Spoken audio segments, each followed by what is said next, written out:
Hello नमस्कार दोस्तों, स्वागत है आप सभी का एजे सिविल इंजीनियरिंग यूट्यूब चैनल में। तो दोस्तों, हमने पिछले लेक्चर में बिल्डिंग मटेरियल सब्जेक्ट स्टार्ट किया था। तो बिल्डिंग मटेरियल जो सबसे पहला सब टॉपिक जो था हमारा, सबसे पहला चैप्टर जो था वो हमारा कौन सा था? सीमेंट। तो सीमेंट में हमने क्या क्या पढ़ लिया था? सीमेंट की बेसिक डेफिनेशन पढ़ी थी, वो किस किस से मिलकर बना होता है, कौन कौन से केमिकल कंपोजिशंस केमिकल कंपाउंड्स होते हैं, कौन कौन से आर्गिलेशियस कंपाउंड्स, कैल्शियस कंपाउंड्स, वो सारी चीज़ें हमने देखी थी। फिर हमने देखा था कि उसका मैन्युफैक्चरिंग कैसे होगा, कौन कौन सी प्रोसेस के थ्रू उसकी मैन्युफैक्चरिंग कर सकते हैं हम लोग। तो उसमें हमने सबसे पहला प्रोसेस जो था वो वेट प्रोसेस देखा था। वेट प्रोसेस में हमने वाटर यूज किया था, उसमें प्री हीटर का यूज नहीं हुआ था। और जब ड्राई प्रोसेस हमने देखा था उसमें वाटर का यूज नहीं होगा, लेकिन उसमें कौन सा? प्री हीटर का यूज होगा, जिसमें 800 डिग्री सेंटीग्रेड पे हम प्री हीट करते हैं जो भी मिक्स है, ड्राई मिक्स उसको। तो नेक्स्ट टॉपिक जो हमारे पास आएगा वो कौन सा है? Composition of cement clinkers. It means जो किल्न, रोटरी किल्न में जाकर जो क्लिंकर्स फॉर्म होंगे, उन क्लिंकर्स का केमिकल कंपोजिशन कौन सा होगा, या फिर इनका दूसरा नाम भी बोल सकते हैं हम, बोग्स कंपाउंड, बॉक्स कंपाउंड। तो बॉक्स कंपाउंड में सबसे पहला जो ये बॉक्स कंपाउंड जो कि सीमेंट अपने आप में कंटेन करके रखता है, कितने टाइप के होते हैं, कौन कौन से होते हैं, वो सब चीज़ हमने आज देखने वाले हैं इस वीडियो के थ्रू। तो सबसे पहला जो बॉक्स कंपाउंड है वो कौन सा होता है? Try calcium silicate. Try calcium silicate, इनको हम किससे डिनोट करते हैं? ट्राई है, इट मीन C3, सिलिकेट को S से डिनोट कर दिया। तो ट्राई कैल्शियम सिलिकेट, इसका अमाउंट कितना होता है? रेंज ऑफ अमाउंट कितनी होगी इसकी? 30 to 50% होगा इसमें, कैल्शियम में, ट्राई कैल्शियम सिलिकेट का। सीमेंट में ट्राई कैल्शियम सिलिकेट का कितना पोर्शन होगा? 30 to 50%। ठीक है। अब ट्राई कैल्शियम सिलिकेट, इसके कई सारे बुलेट पॉइंट्स लिखे हैं मैंने, कौन कौन से होते हैं। बुलेट पॉइंट्स का कॉम्पिटिटिव एग्जाम के नज़रिए से बहुत ज़्यादा इंपॉर्टेंट है, तो प्लीज़ ध्यान से देख लीजिएगा एक बार। तो tricalcium silicate considered as a very good strength material, and ये जो भी क्लिंकर्स होते हैं उन क्लिंकर्स को इजीली ग्राइंड करने में हेल्पफुल होता है। ठीक है। ट्राई कैल्शियम सिलिकेट का ये और जो भी मोस्ट इम्पोर्टेंट जो पॉइंट है वो है ये स्ट्रेंथ प्रोवाइड करने में बहुत ज़्यादा सक्षम है, और स्ट्रेंथ के साथ साथ में जो क्लिंकर्स हो गए उनको इजीली ग्राइंड करने में हेल्पफुल होता है। ठीक है। अब ट्राई कैल्शियम सिलिकेट की एक और प्रॉपर्टी होती है जाकि इट हाइड्रेट्स रैपिडली। जो जब वाटर सीमेंट में साथ ऐड कर दिया जाएगा तो वाटर ऐड होने पे सीमेंट उस वाटर से रिएक्शन करेगा। अब रिएक्शन वाटर से सीमेंट नहीं करता, बल्कि C3 ये जो बॉक्स कंपाउंड होते हैं वो वाटर से रिएक्ट करते हैं। तो hydrates rapidly generates high heat, ये बहुत जल्दी रिएक्ट करेगा और बहुत ही ज़्यादा हीट ऑफ हाइड्रेशन रिलीज करेगा। ठीक है। अब try calcium silicate develops early strength and hardness. तो सीमेंट की जो अर्ली स्ट्रेंथ होगी, इट मीन्स जो 28 डेज या फिर 7 डेज के अंदर अंदर या फिर 3 डेज की जो स्ट्रेंथ होगी उसको हम अर्ली स्ट्रेंथ बोलते हैं। तो ट्राई कैल्शियम सिलिकेट या फिर C3S जो वो रेस्पॉन्सिबल होता है अर्ली स्ट्रेंथ प्रोड्यूस करने के लिए और हार्डनेस प्रोड्यूस करने के लिए, कि इनिशियल डेज में जो स्ट्रेंथ प्रोवाइड करेगा वो होगा C3S कंपाउंड। और C3S increases resistance to freezing and thawing. अब फ्रीजिंग एंड थॉविंग क्या होता है? जैसे कि हमने कई सारे पहले भी पढ़ा होगा, तो जैसे कोई स्ट्रक्चर है उसमें कई बार due to climate change, temperature change होगा, तो वाटर कभी आइस में कन्वर्ट होगा, आइस कभी वाटर में कन्वर्ट होगी, तो वहाँ से फ्रीजिंग, एक्सपेंशन और कॉन्ट्रैक्शन होगा। उस प्रोसेस को हम क्या बोलते हैं? Freezing and thawing. तो C3S जनरली रेजिस्टेंस प्रोवाइड करता है against the freezing and thawing. ठीक है। It is mainly responsible for 7 days. जैसा कि 7 डेज क्यों बोला हमने? क्योंकि हमने पहले ही बोल दिया है कि develop early strength and hardness, बहुत जल्दी अर्ली स्ट्रेंथ गेन कर लेता है। ठीक है। तो ये मेनली रिस्पॉन्सिबल होता है 7 डेज के लिए। अब हीट ऑफ हाइड्रेशन जो रिलीज करता है, बहुत ज़्यादा करता है तो हमें पता है, लेकिन हीट ऑफ हाइड्रेशन कितनी रिलीज करता है? तो ये होती है 500 जूल पर ग्राम। कितनी? 500 जूल पर ग्राम। ठीक है। तो नेक्स्ट हमारे पास जो बॉक्स कंपाउंड आता है वो होता है डाई कैल्शियम सिलिकेट। पहले हमने पढ़ा था ट्राई कैल्शियम सिलिकेट, अब पढ़ेंगे डाई कैल्शियम सिलिकेट। तो डाई कैल्शियम सिलिकेट को C2S से डिनोट कर दिया, और इसके कितना अमाउंट प्रेजेंट होगा, कितना इसकी अमाउंट कितनी प्रेजेंट होगी, 20 to 45%। ठीक है, अब it is responsible for ultimate strength. C3S कितने किसके लिए प्रेजेंट था, रेस्पॉन्सिबल था अर्ली स्ट्रेंथ के लिए, जो इनिशियल डेज में जो स्ट्रेंथ प्रोवाइड होगी वो होगी C3 की वजह से, और जो C2 की वजह से जो स्ट्रेंथ प्रोवाइड होगी वो अल्टीमेट स्ट्रेंथ, इट मीन्स जो लास्ट की स्ट्रेंथ होगी 28 डेज, या फिर जो हम at the end of year 1 year में वो काउंट कर देंगे, उसको हम क्या बोलेंगे, अल्टीमेट स्ट्रेंथ। अब ट्राइकैल्शियम सिलिकेट वो था increase resistance against freezing and thawing था। अब डाइकैल्शियम सिलिकेट प्रोवाइड करता है रेजिस्टेंस किसके अगेंस्ट, केमिकल अटैक के अगेंस्ट, किसके अगेंस्ट, केमिकल अटैक के अगेंस्ट। अब raising C2S content, reduction in early strength, क्योंकि हमको पता है C2S हमेशा अल्टीमेट स्ट्रेंथ प्रोवाइड करेगा, अल्टीमेट स्ट्रेंथ प्रोवाइड करने के लिए C3S होगा, अब वो सॉरी C2S होगा। अगर C2S का अमाउंट ज्यादा कर देंगे तो इनिशियल जो अर्ली स्ट्रेंथ है वो बहुत कम हो जाएगी। ठीक है, अब the contribution is up to 1 year, क्योंकि कौन सी है, अल्टीमेट स्ट्रेंथ प्रोवाइड कर रहा है, तो ये रिस्पॉन्सिबल होगा अप टू 1 ईयर तक। और इसकी हेट ऑफ हाइड्रेशन कितनी हो जाएगी, 260 जूल पर ग्राम। हेट ऑफ हाइड्रेशन कितनी है, 260 जूल पर ग्राम। ठीक है, नेक्स्ट हम देखते हैं, नेक्स्ट बॉक्स कंपाउंड है third type of, that is try calcium aluminate, it means C3A। इसकी अवेलेबिलिटी कितनी होगी, 8 to 12%, ये अलाउड है। ठीक है, अब ट्राइकैल्शियम एल्यूमिनेट क्या होगा, C3A rapidly reacts with water and responsible for flash set. Flash set का मतलब क्या होगा, जो जैसे ही हमने काम सीमेंट को वाटर के साथ में ऐड किया तो तुरंत वो सेट करना स्टार्ट हो जाएगा, दैट मीन्स उसका इनिशियल सेटिंग टाइम बहुत कम होता है। तो ये इनिशियल सेटिंग टाइम कम होने का कम होने की वजह कौन सी है, ट्राइकैल्शियम एल्यूमिनेट का प्रेजेंट होना। ठीक है, अब more liable for sulphate attacks. C3S तो किसके लिए था, फ्रीजिंग एंड थॉविंग के लिए। C2S किसके लिए था, केमिकल अटैक के लिए। एंड C3A किसके लिए है, मोर लायबल फॉर सल्फेट अटैक्स। ठीक है, it contributes in 24 hours after adding of water.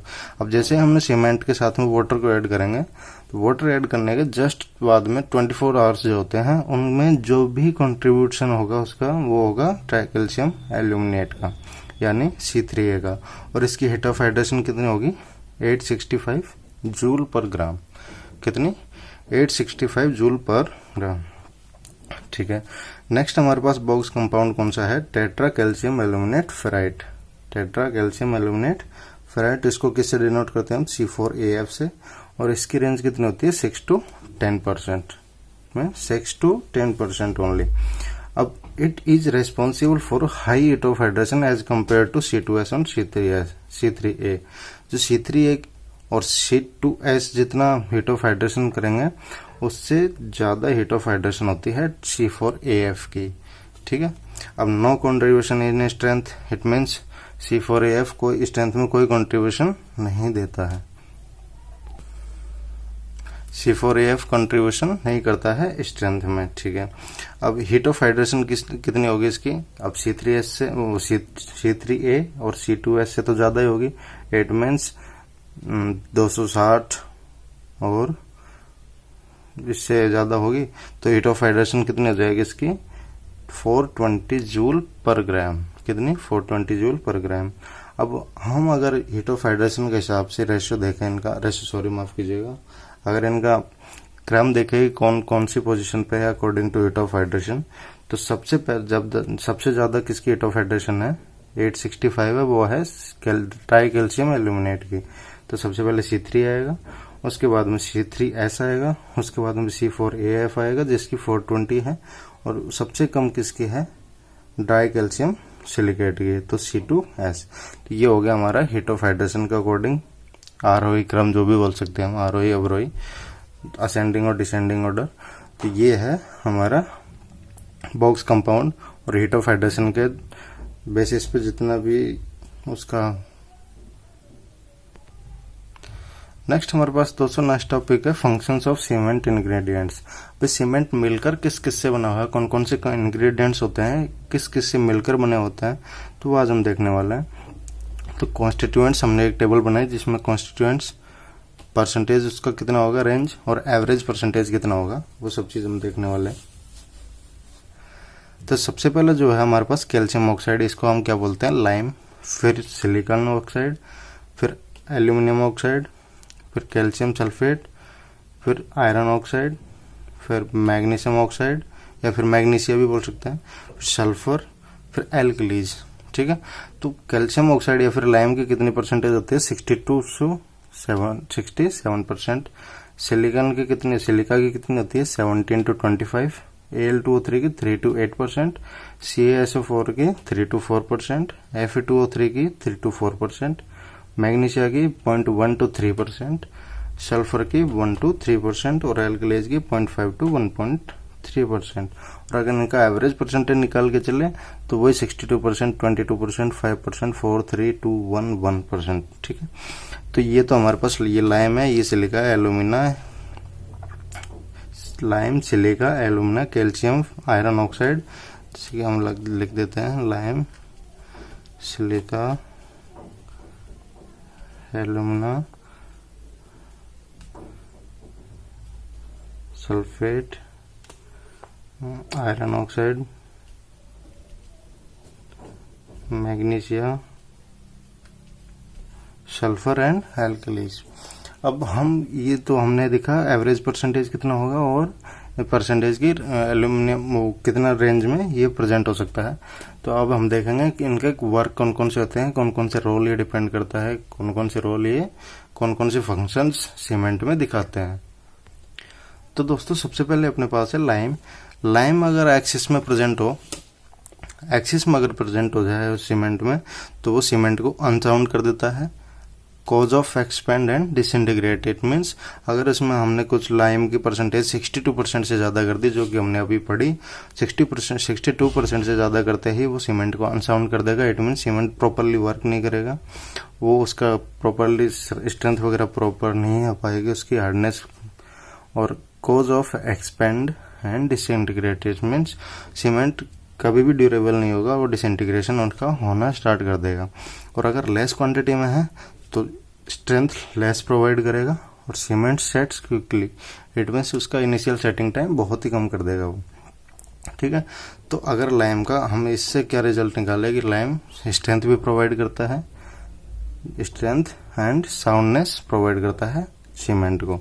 ठीक है, सेकंड हमारे पास आता है silica, that is SiO2। SiO2 का क्या होता है, it imparts strength due to formation of dicalcium and tricalcium silicate.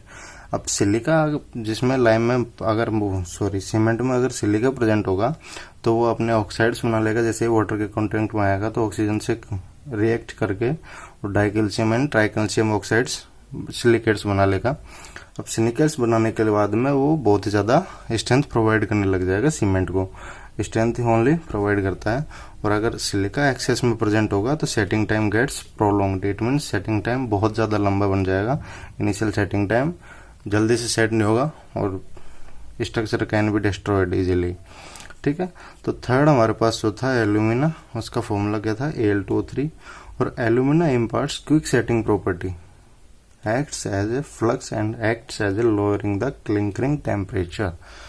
तो एल्यूमिना का सबसे पहला काम क्या होगा, इम्पार्ट्स क्विक सेटिंग प्रॉपर्टी, जो इनिशियल सेटिंग टाइम होगा उसको कम कर देगा ताकि बहुत ज़्यादा जल्दी सेट हो जाए, सीमेंट हार्डनेस गेन करना स्टार्ट कर दे या फिर स्ट्रेंथ गेन करना स्टार्ट कर दे। उसका काम क्या है, ये है एल्यूमिना का काम। और अगर एल्यूमिना एक्सेस में प्रेजेंट हो जाए तो वो वीकनेस प्रोवाइड कर देता है सीमेंट को, वीकन से मतलब कमजोर कर देता है, वो प्रॉपरली स्ट्रेंथ और हार्डनेस गेन नहीं कर पाता है। नेक्स्ट हमारे पास है कैल्शियम सल्फेट। कैल्शियम सल्फेट का फॉर्मूला क्या होता है, CaSO4। तो it is in form of gypsum, increases initial setting time. ठीक है, अब अगर सेटिंग टाइम अगर कम सीमेंट का कम होगा तो हमें मिक्सिंग, ट्रांसपोर्टेशन, प्लेसिंग करने में और कॉम्पैक्शन करने में बहुत ज़्यादा टाइम लगेगा। तो उस टाइम को अगर वो सीमेंट सैंड पहले ही क्विक सेटिंग हो गई उसकी, तो वो अच्छे तरीके से उसकी प्लेसिंग और कॉम्पैक्शन नहीं हो पाएगा, तो स्ट्रक्चर ज़्यादा मतलब मजबूत नहीं बन पाएगा। तो उस इनिशियल सेटिंग टाइम को इंक्रीज करने के लिए हम कैल्शियम सल्फेट का यूज लेते हैं, जिसको हम जिप्सम भी बोलते हैं। जिप्सम की फॉर्म में हम उसको ऐड करते हैं। तो फिफ्थ हमारे पास कौन सा है, Fe2O3, it means iron oxide. तो आयरन ऑक्साइड कलर में इम्पार्ट करता है, कलर प्रोवाइड करता है, हार्डनेस प्रोवाइड करता है और स्ट्रेंथ ऑफ सीमेंट प्रोवाइड करता है। उसमें कलर कौन सा प्रोवाइड करता है, हमेशा आयरन ऑक्साइड प्रोवाइड करता है। नेक्स्ट हमारे पास 6 नंबर पे कौन सा है, मैग्नीशिया। मैग्नीशिया क्या करता है, it presents if present in small amount, अगर ये स्मॉल अमाउंट में प्रेजेंट होगा तो ये हार्डनेस और कलर प्रोवाइड करेगा सीमेंट को। अगर हाई अमाउंट में प्रेजेंट होगा तो सीमेंट को अनसाउंड कर देगा। It means cement properly strength gain नहीं कर पाएगा, हार्डनेस गेन नहीं कर पाएगा। तो 7 हमारे पास सल्फर। सल्फर का अगर हम एक्सेस में सल्फर को प्रेजेंट कर दें या फिर उसमें मिक्स कर दें तो वही अनसाउंडनेस क्रिएट कर देगा। जो भी हार्डनेस स्ट्रेंथ वगैरह जो भी हमने पढ़ा वो लेने नहीं देगा, जल्दी से ग्रहण करने नहीं देगा सीमेंट को। तो किसी भी चीज़ का एक्सेस तो बहुत गंदा होता है, जैसे कि दोस्तों आप सभी जानते हैं। तो हमेशा कोई भी चीज़ प्रॉपर उसका जो जितनी पर्टिकुलर अमाउंट है उसी में मिक्स करना चाहिए, ताकि वो प्रॉपरली वर्क कर सके, अपने फंक्शन को प्रॉपरली फंक्शनेट कर सके। नेक्स्ट हमारे पास 8th नंबर पर जो काम इंग्रेडिएंट है वो है एल्कलीज। तो एल्कलीज अगर प्रेजेंट है तो वो एफ्लोरेसेंस क्रिएट करेगी, स्टेनिंग इन कंक्रीट, ब्रिकवर्क, मशीनरी, मोर्टार। तो एफ्लोरेसेंस क्या होता है, जैसे कि दोस्तों हमने देखा होगा कि हमने कई सारी ऐसी वॉल्स देखे होंगे जिसमें वाइट वाइट ऊपर से फॉर्म की टाइप में वाइट वाइट दिखाई देने लगता है दीवार पे। तो वो वाइट वाइट जो होता है वो एफ्लोरेसेंस होता है, उसको क्या बोलते हैं हम, efflorescence. Standing in concrete, it means concrete में दरार वगैरह पड़ जाती है ना, उनको हम क्या बोलते हैं, स्टैंडिंग इन कॉन्क्रीट। तो नेक्स्ट हमारे पास जो मतलब जो नोट है, एक नोट लिखिए, उस नोट में क्या है, 38% of cement, 38% of weight of cement water is required to complete the chemical reactions and to fill the gel pores. जैसे कि सीमेंट है, सीमेंट को हम वाटर के साथ में रिएक्ट करवाएंगे तो एक पर्टिकुलर अमाउंट का वाटर चाहिए होगा, जिससे कि सीमेंट प्रॉपरली केमिकल रिएक्शंस भी हो जाए और उसमें जितने भी वॉइड्स हैं वो फिलअप भी हो जाए और अच्छे का अच्छा पेस्ट क्रिएट हो, पेस्ट तैयार हो। तो उस पेस्ट को तैयार करने के लिए जितना वाटर प्रेजेंट होना चाहिए वो होता है 38%। ओनली 38% ऑफ सीमेंट, जितना हम सीमेंट ले रहा है उसका वेट का 38% वाटर हमें लेना ही लेना है, तभी तो उसकी केमिकल प्रॉपर्टीज वगैरह, केमिकल रिएक्शंस और वॉइड्स वगैरह फिल हो जाएंगे। तो और अगर ओनली केमिकल रिएक्शंस को फुलफिल करना है तो 15% ऑफ वाटर रिक्वायर्ड। ठीक है दोस्तों, तो आई होप कि आपको यहाँ तक का जितने भी सीमेंट के इंग्रेडिएंट्स है वो समझ में आ गए होंगे, उनका क्या क्या फंक्शंस होता है वो देख लिया। तो नेक्स्ट वीडियो में तब तक मिलेंगे दोस्तों, तब तक के लिए हैव ए नाइस डे। अगर आपको वीडियो अच्छा लगे तो प्लीज़ लाइक, शेयर और कमेंट जरूर करिएगा और चैनल को सब्सक्राइब जरूर कर लीजिए, ताकि आने वाली वीडियोज़ की नोटिफिकेशन आपको सबसे जल्दी मिल सके। तो तब तक के लिए दोस्तों have a nice day, thank you so much and thank you for watching.